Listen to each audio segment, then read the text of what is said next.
Hello भाई, मैं SK और हमारे एसके एग्रीकल्चर पॉइंट में आपका स्वागत करता हूँ। और आज हम पढ़ने जा रहे हैं बायोलॉजी।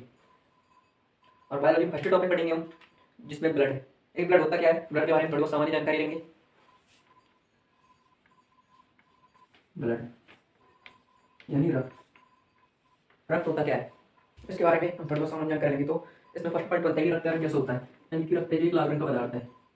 यह है लाल रंग का पदार्थ है। अब यानी कि लाल रंग का पदार्थ है तो हमें पता है, ठीक। पर ये नहीं पता कि इसका लाल रंग किसके कारण होता है। यानी कि ब्लड ये लाल रंग का तो होता है, लेकिन इसका लाल रंग किसके कारण होता है। तो यानी कि इसका लाल रंग वो हीमोग्लोबिन के कारण होता है। इसका लाल रंग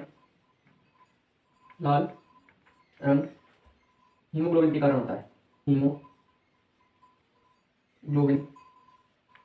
के कारण होता है। इसका सेकंड पॉइंट हो गया, है ना। फिर इसके बारे में और समझ जानकारी कि रक्त का लाल रंग हीमोग्लोबिन के कारण होता है, तो फिर इसकी पीएच भी होगी, है ना। तो रक्त के पीएच, इसलिए अगला पॉइंट है कि रक्त का पीएच है जो 7.4 होता है, यानी कि हल्का क्षारीय। एक इस प्रकार का है, हल्का क्षारीय प्रकार का है। इसके अध्ययन को क्या कहते हैं, हिमेटोलॉजी। यानी कि 3 पॉइंट इसमें, ये लाल रंग का पदार्थ है, इसका लाल रंग हीमोग्लोबिन के कारण होता है, रक्त का पीएच 7.4 होता है, ठीक। और यानी कि रक्त का निर्माण कैसे होता है, इसकी प्रक्रिया को क्या कहते हैं। तो इसका अगला पॉइंट बनता है हमारा कि रक्त के निर्माण की प्रक्रिया को, रक्त के निर्माण, जिस जिस प्रक्रिया से इसका निर्माण होता है, निर्माण की प्रक्रिया को हिमेटोलॉजी कहते हैं। प्रक्रिया को हिमेटोलॉजी कहते हैं, यानी कि रक्त के निर्माण की प्रक्रिया उसे हिमेटोलॉजी कहते हैं। तो इसका अध्ययन किया जाता है, उसको कहते हैं हीमोपोइसिस। यानी कि रक्त का अध्ययन है जो हीमोपोइसिस के अंदर किया जाता है। यानी कि रक्त का अध्ययन करना, रक्त का अध्ययन हीमोपोइसिस कहलाता है।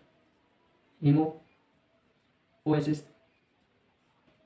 कहलाता है, हीमोपोइसिस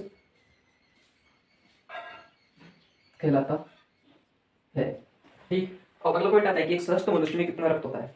यानी कि स्वस्थ मनुष्य है, उसमें रक्त की मात्रा कितनी होती है। तो यानी कि स्वस्थ नर में, यानी कि नरवे रक्त की संख्या होती है वो है 5 से 6 लीटर। नरवे रक्त की मात्रा, नरवे रक्त होता है वो 5 से 6 लीटर होता है, 5 से 6 लीटर, ठीक। अब हमें नर में तो पता चलेगा कितना रक्त होता है, मादा में कितना होता है। यानी कि मादा में है जो 4 से 5 लीटर रक्त होता है। नर में रक्त होता है 5 से 6 लीटर, और मादा में रक्त 4 से 5 लीटर होता है। ये तो सामान्य सी बात है इसकी, है ना। फिर इसका अगला पॉइंट भी है कि मनुष्य के शरीर है कि मनुष्य का जिसका शरीर बाहर है, मनुष्य का बाहर है, उसके 7 से 8% उसमें रक्त पाया जाता है। इसका अगला पॉइंट क्वेश्चन आ सकता है कि मनुष्य के उसके बाहर का, मनुष्य के उसके शरीर बाहर का 7 से 8% रक्त पाया जाता है। ये तो इसके नॉर्मल पॉइंट जो इनके कोई जानता है कि रक्त कैसा रंग का पदार्थ है, लाल रंग का। इसका लाल रंग हीमोग्लोबिन के कारण होता है, इसकी पीएच कितनी होती है 7.4। इसके निर्माण की प्रक्रिया को हीमेटोलॉजी। रक्त अध्ययन हीमोपोइसिस। नर में कितने परसेंट रक्त, 5 से 6 लीटर, मादा में 4 से 5 लीटर रक्त, यानी कि मनुष्य के शरीर में 7 से 8% भाग रक्त पाया जाता है ना। ये तो गए इसके नॉर्मल जवाब लगेगा।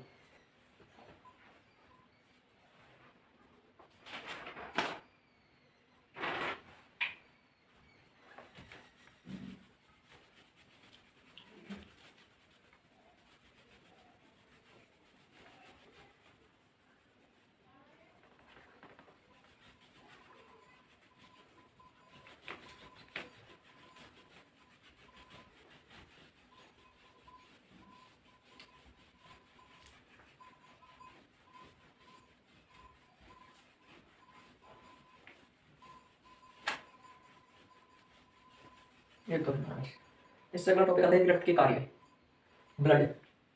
यानी कि अगला पॉइंट है रक्त के कार्य, यानी कि रक्त क्या क्या कार्य करते हैं।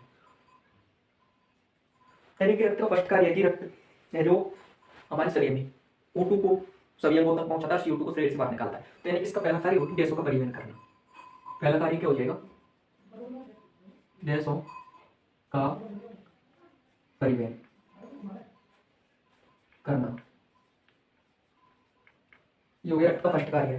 फिर आता है कि यानी कि पोषक तत्वों का, यानी कि पोषक तत्व है जो भी रक्त के माध्यम से हमारे शरीर के सभी अंगों तक पहुंचते हैं। तो जैसे कि आयरन हुई है ना, तो गैसों का परिवहन, फर्स्ट हो गया गैसों का परिवहन, सेकंड हो जाएगा इसमें पोषक तत्वों का परिवहन, पोषक तत्वों का परिवहन, है ना।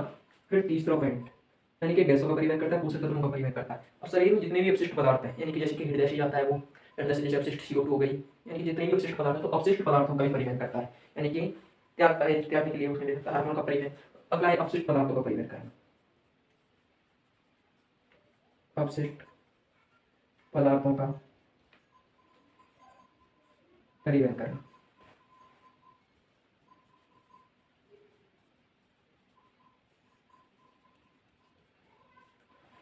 फिर है कि हमारे शरीर में विभिन्न रासायनिक क्रिया होती है, उनके लिए हार्मोन की भी आवश्यकता होती है। तो शरीर में जितने भी हार्मोनों का निर्माण होता है तो रक्त उनका परिवहन करता है, हार्मोन का परिवहन करना। चौथा है हार्मोन का परिवहन, है ना। और हमारे शरीर में विभिन्न प्रकार की बीमारियां उत्पन्न होती है, तो हमारे शरीर में रक्त नहीं होगा तो जैसे कि एनीमिया हो जाएगा, यानी कि यह रक्त है जो प्रतिरक्षा प्रदान करने का कार्य करता है, प्रतिरक्षा प्रदान करना, क्योंकि रक्त में प्रोटीन होती है वो प्रतिरक्षा प्रदान करना। ये भी रक्त के बारे में सामान्य जानकारी, देख लो।